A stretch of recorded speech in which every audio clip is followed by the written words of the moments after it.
Hello students, my YouTube channel mathematical India में आप सभी का स्वागत है। तो चलिए 10th first chapter number system का एक्सरसाइज 1.2 स्टार्ट करते हैं। इसमें हम लोगों को अभाज्य गुणनखंड के बारे में पढ़ना है एंड एलसीएम एचसीएम के बारे में पढ़ना है। तो चलिए एक फार्मूला जानते हैं। सबसे पहले एक फार्मूला यहाँ पर लिख लीजिएगा आप लोग।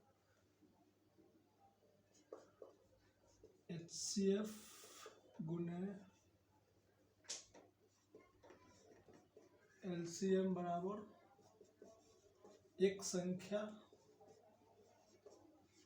गुने दूसरी संख्या।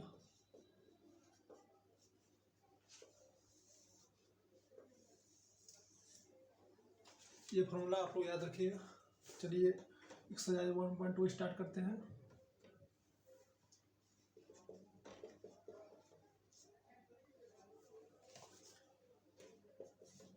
फर्स्ट क्वेश्चन देखिए क्या आ रहा है। निम्नलिखित संख्याओं का अभाज्य गुणनखंड के गुणनफल के रूप में व्यक्त कीजिए।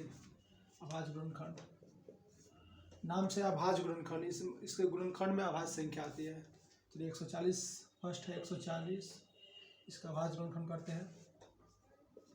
2 से भाग देंगे 140 में तो 70 आएगा, फिर 2 से भाग देंगे 70 में तो 35 आएगा, फिर इसको 5 से भाग देंगे 5 7 35। इसको अभाज्य गुणनखंड के रूप में लिख देंगे। इसी को मल्टीप्लाई कर लेंगे 2 गुने 2 5 गुने 7। ये हमारा आंसर हो गया। इसी को बोला था अभाज्य गुणनखंड। दूसरा क्वेश्चन आप लोग बना लीजिएगा। तीसरा क्वेश्चन हम बनाते हैं। 38 25। चलिए इसको भाग देते हैं। 3 से 3 कम 3, 3 दूनी 6, 3 7 21, 3 5 15। 3 से भाग दिए, फिर इसमें 3 से भाग देंगे। 3 चौका 12, 3 दूनी 6, 3 5 15। फिर 3 से नहीं कटेगा, 5 3 कम 3 नहीं कटेगा, 5 से कटेगा। 5 8 40, 4 25। फिर 5 से 13 5 65। फिर इसको अभाज्य गुणनखंड के रूप में लिख देंगे। 38 25 3 गुने 3 गुने 5 गुने 5 गुने, ये आंसर हो गया। बाकी और 2 क्वेश्चन आप लोग बना लीजिएगा। नेक्स्ट क्वेश्चन बनाते हैं हम। इसको रफ करते हैं। आप वीडियो पॉज करके लिख लीजिएगा। कहीं एग्जाम में काफ़ी हम लोग के पास बहुत कम समय है एग्जाम के लिए, तो फटाफट इसको ख़त्म करना होगा। एग्जाम से पहले हम लोग ख़त्म करना है एनसीईआरटी बुक। तो चलिए नेक्स्ट क्वेश्चन।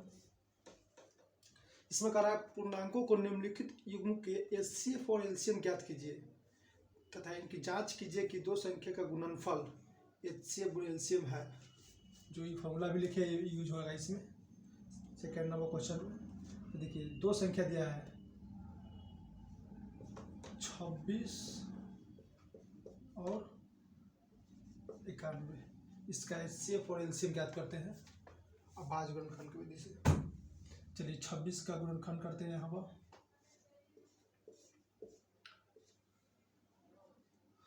2 से भाग देंगे 13, फिर यहाँ पर 91 का निकाल लेंगे। 7 से भागेगा 13 7 91, यानी 26 का अभाज्य गुणनखंड क्या आया 2 गुने 13 और 91 का अभाज्य गुणनखंड क्या आया 7 गुने 13। तो एलसीएम क्या हो जाएगा। देखिए एलसीएम देखिए कैसे निकाला था। अभाज्य गुणनखंड विधि और एलसीएम जो मैच करता है ना उसका 12 पावर लिया जाता है। देखिए इसमें सिर्फ 13 मैच कर रहा है, इसका 12 पावर लेंगे। लेकिन इस केस में मतलब इस क्वेश्चन में समान है, पावर समान है, तो कोई एक ले लेंगे। और जो मैच नहीं करता है उसको भी लेते हैं। तो इसमें 2 और 7 इसको मल्टीप्लाई करके लिख देंगे। 13 दूना 26, 26 में 7 से गुना करके देख लीजिए। 7 छक 42, 7 दूना 14, 14 4 18, 182 आ जाएगा। ठीक। फिर एचसीएफ देखिए एचसीएफ में क्या आता है, जो मैच करता है उसका स्मॉल पावर ले जाता है, मतलब सबसे स्मॉल पावर जो मैच करता है वही, जो मैच नहीं करता है उसको नहीं ले जाता है एचसीएफ में। तो इसमें सिर्फ 13 मैच कर रहा है, इसका स्मॉल पावर यानी दोनों सेम पावर है, तो कोई एक ले सकते हैं हम लोग 13, यानी एचसीएफ 13 आ जाएगा और एलसीएम इतना आ जाएगा। और इसको चेक करना है कि दो संख्या दिया है, इसका गुणनफल और इसका गुणनफल बराबर आ रहा है कि नहीं, इस फार्मूला को देखिए हम लोग फार्मूला जैसे कि मान लीजिए यहाँ पर गुणा कर देखते हैं LCM गुने HCF। तो LCM मेरा कितना आया है 182 और HCF कितना आया है 13। ठीक, इसको मल्टीप्लाई करेंगे 13 दूना 26, हाथ में 2, 13 × 104, 2 106 के 6, हाथ में 10, 13 कम 13 10 23। ये हमारा आया HCF और LCM। फिर अब एक संख्या दूसरी संख्या गुणा कर देखते हैं। एक संख्या गुने दूसरी संख्या। देखिए पहला संख्या क्या है मेरे पास 26 और दूसरी संख्या क्या है 91। इसको मल्टीप्लाई करके देखते हैं। यहाँ पर 6 एकम 6, 9 छक 54, 2 एकम 2, 9 दूनी 18, 6 4 2 6 8 5 13 3, हाथ में 1 2 23 66। यानी जो हम लोग बनाया है वो सही है, दोनों बराबर आ गया। यानी HCF और LCM इस फॉर्मूला से यहाँ पर निकाल लिया हम लोग। ऐसे ही बनाना है, जांच करना है तो ऐसे ही करना है। इससे पता चल गया जो हम बनाए हैं सही है। अगर ये दोनों का गुणनफल बराबर नहीं आएगा यानी कहीं ना कहीं हमसे गलती हुआ है। इस तरह हम लोग यही बोला है जांच करने के लिए। बाकी 2 क्वेश्चन आप लोग बना लीजिएगा। नेक्स्ट क्वेश्चन बनाते हैं 3 नंबर, इसको रफ करते हैं।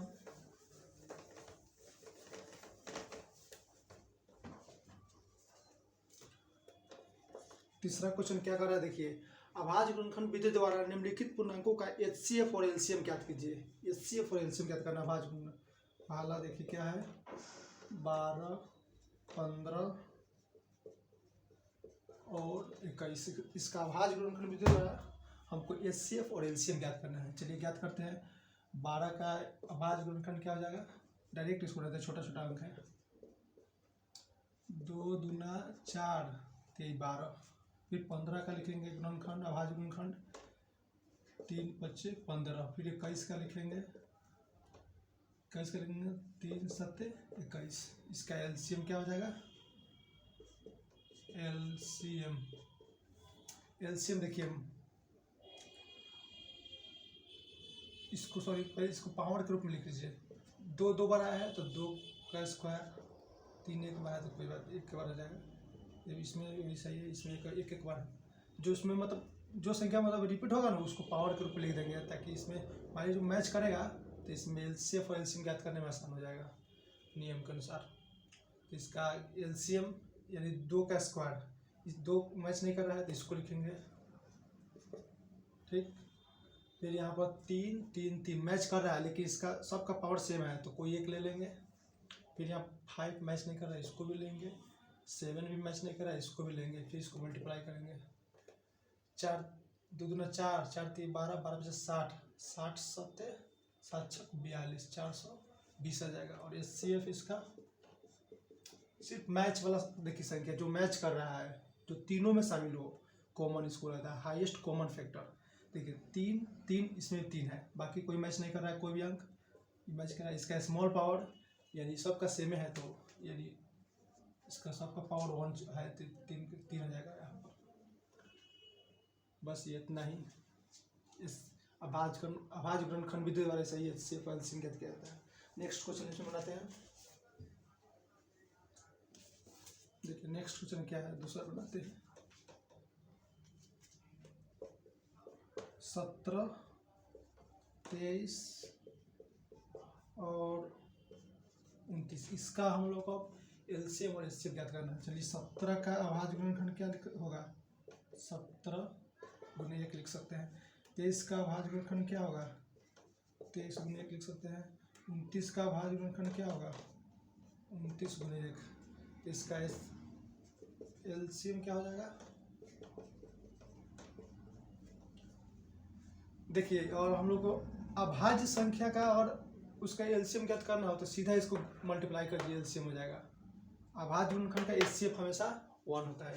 कितना भी आप अभाज्य संख्या ले लीजिए, अभाज्य संख्या हम लोग जैसे कि अभाज्य संख्या किसे कहते हैं जो एक और स्वयं से कटे, या जिसका दो ही गुणनखंड हो उसे हम अभाज्य संख्या कहते हैं। अभाज्य संख्या का एलसीएम और एचसीएफ, तो एलसीएम बोलेगा तो सीधा उसको मल्टीप्लाई करके लिख दीजिए, और एचसीएफ का आएगा तो उसका एचसीएफ हमेशा 1 हो जाएगा। एचसीएफ यानी हाईएस्ट कॉमन फैक्टर उसका 1 हो जाएगा।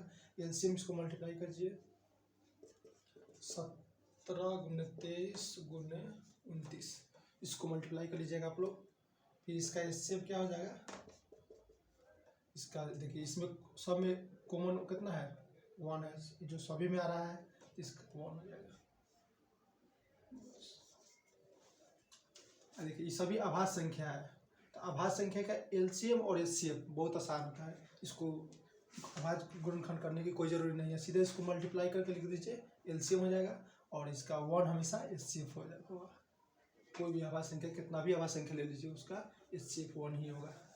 चलिए नेक्स्ट क्वेश्चन की ओर बढ़ते हैं, इसको रफ करते हैं, आप लोग लिख लीजिएगा, वीडियो को पॉज करके लिख लीजिएगा। चलिए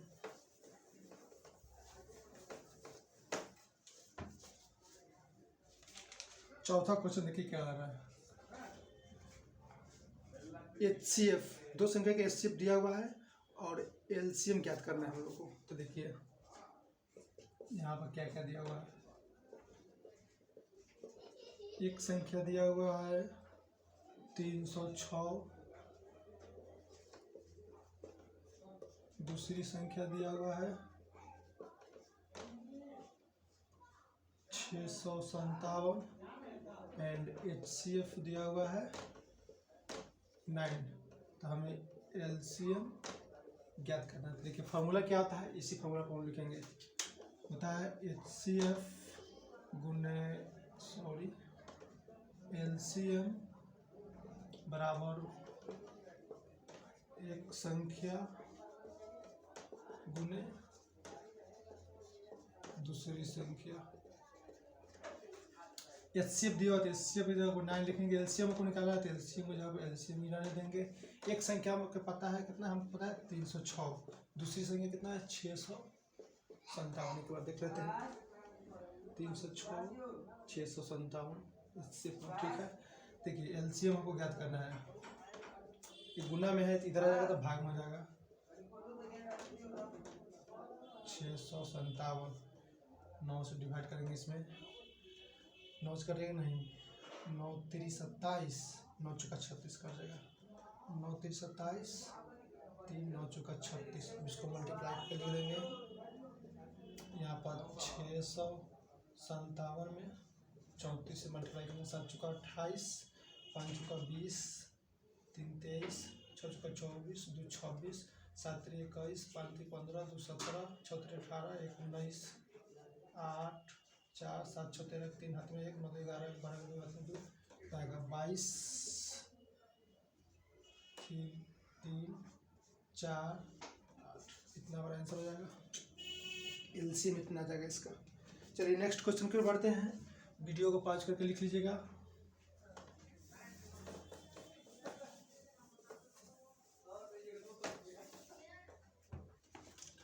नेक्स्ट क्वेश्चन देखिए क्या कर रहा है। जांच कीजिए कि क्या प्रकृत संख्या के लिए संख्या 6 के पावर n अंक 0 पर समाप्त हो सकता है। तो देखिए इसके लिए कुछ बात याद रखिएगा आप लोग। देखिए मान लीजिए कोई भी संख्या, जैसे कि मान लीजिए 2 के पावर n या 6 के पावर n या 4 के पावर n या 12 के पावर n, ये सारी संख्या 2 के मल्टीपुल अगर 0 पर समाप्त होना चाहती है तो इसके अभाज्य गुणनखंड में कम से कम एक बार ये वाला टर्म आना चाहिए, तभी ये संख्या 0 पर समाप्त होगी, अन्यथा समाप्त नहीं होगी। बस इसी को लिख देना। देखिए मान लीजिए 6 के पावर n है, तो देखिए 6 के पावर n किसी प्रकृत संख्या, तो देखिए जांच करेंगे यहाँ पर। मान लीजिए प्रकृत संख्या n बार ले लेते हैं, 1 2 3 4 डॉट डॉट 6 के पावर n, ठीक। देता है एक बार n बराबर 1 लेंगे, मान लीजिए n बराबर 1 लेंगे तो क्या हो जाएगा 6 के पावर 1 यानी 6। अगर n बराबर 2 लेंगे तो क्या हो जाएगा 6 के पावर n यानी 6 के पावर 2, 6 गुने 6 6 36। फिर n बराबर 3 लेंगे तो 6 के पावर n, n के यहाँ पर 3 रखेंगे 6 को 3 बार मल्टीप्लाई करेंगे तो कितना आएगा, 6 1 36, 36 18, 3 इकाई 216। उसी तरह n बराबर 4 रखेंगे, 6 के पावर n, 6 के पावर 4, 6 को 4 बार मल्टीप्लाई करेंगे, 4 करेंगे, 6 1 36, 6 कम 6 3 9, 6 2 9 12 6। देखिए कितना n का मान, मतलब परकीय संख्या है ना, n के जब वो अगर कुछ भी रखेंगे यहाँ पर तो 0 पर समाप्त नहीं होगा। देखिए यहाँ पर 6 6 6 6 ऐसे करते करते कितना भी मान रख लीजिए कभी 0 नहीं आएगा। तो देखिए ये सब संख्या तभी 0 आएगा जब इसके अभाज्य गुणनखंड में ये वाला होना चाहिए, 2 × 5 का टर्म होना चाहिए एक बार, कम से कम एक बार, ज़्यादा से ज़्यादा कितना बार भी हो सकता है, लेकिन कम से कम एक बार जरूर होना चाहिए, तभी ये 0 पर समाप्त होगी, अन्यथा समाप्त नहीं होगी। बस इसको वैसे बनाना है, इसको लिख देना है यहाँ पर।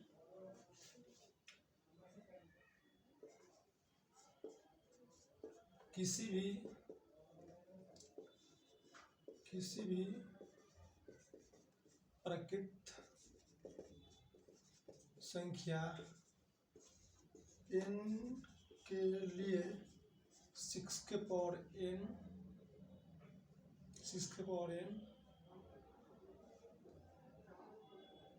0 पर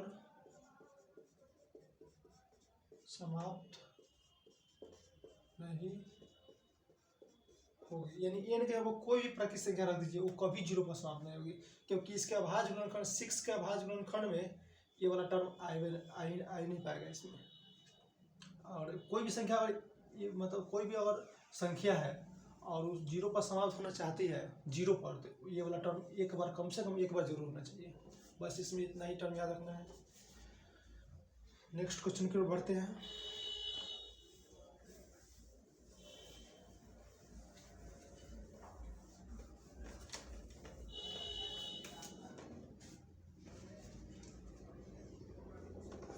छठा क्वेश्चन, व्याख्या कीजिए कि इतना और इतना भाज्य संख्या क्यों है। भाज्य संख्या और अभाज्य संख्या हम लोग पिछले वीडियो में पढ़ चुके हैं। भाज्य संख्या कुछ यहाँ पर रिमाइंड कर देते हैं।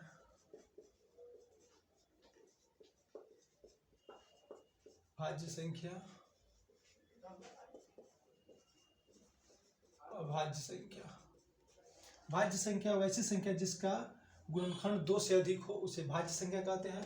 अभाज्य संख्या वैसी संख्या जिसका गुणनखंड 2 ही हो उसे हम अभाज्य संख्या कहते हैं। जैसे एग्जांपल में 4 6 8 9 से डॉट डॉट, इसमें एग्जांपल में लिख सकते हैं 2 3 5 7 डॉट डॉट, जिसकी इसका गुणनखंड देखिए 2 2 4। देखिए इसका 4 का गुणनखंड 1 2 3, 2 से अधिक है यानी भाज्य संख्या है। इसी तरह 9 का देख लेते हैं, 3 3 9, 3 का इसका भी 3 है। 8 का देख लेते हैं, 2 चौका 8, 2 2 4, 2 1 2, 1 2 3 4, इसका 4 गुणनखंड है यानी भाज्य संख्या है। इसका सब एक और स्वयं से विभाजित होगा, एक और स्वयं से भी होगा, सब एक और, इसे अभाज्य संख्या कहते हैं। तो इसको इसी में से दर्शाना। देखिए यहाँ पर क्या है, क्वेश्चन क्या है, 7 × 11 × 13 प्लस 13। देखिए कॉमन इसमें क्या है, ये वाला कॉमन है, इसको कॉमन ले लेंगे। यहाँ पर बचेगा 7 × 11 प्लस 1 13, इसको मल्टीप्लाई करेंगे 77 प्लस 1, इस हो जाएगा 78। देखिए अब इस संख्या को 1 से मल्टीप्लाई करेंगे तो कोई फर्क पड़ेगा नहीं पड़ेगा। तो इसका यानी गुणनखंड का हो गया 1 2 3, 3 को गुणनखंड हो गया, यानी ये संख्या क्या है, भाज्य संख्या कहते हैं। लिख देंगे यह एक भाज्य संख्या है क्योंकि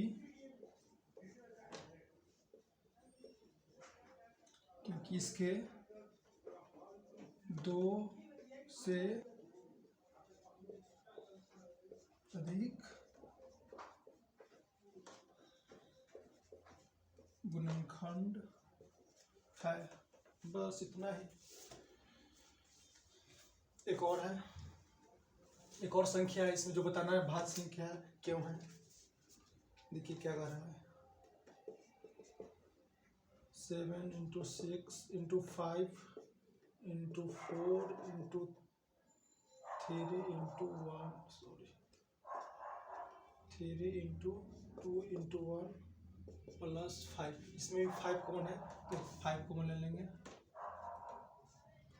यहाँ पर 7 × 6 and 7 × 6 × 4 × 3 × 2 × 1 यहाँ वो कॉमन ले लिए हैं तो यहाँ भी 1 हो जाएगा। 5 कॉमन ले लिए हैं, चलिए इसको मल्टीप्लाई करते हैं।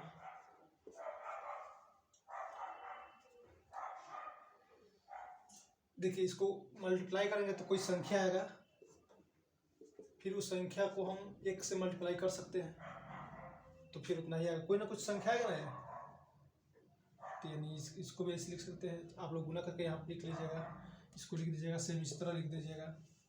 बस नेक्स्ट क्वेश्चन की ओर बढ़ते हैं। नेक्स्ट एंड लास्ट है क्वेश्चन।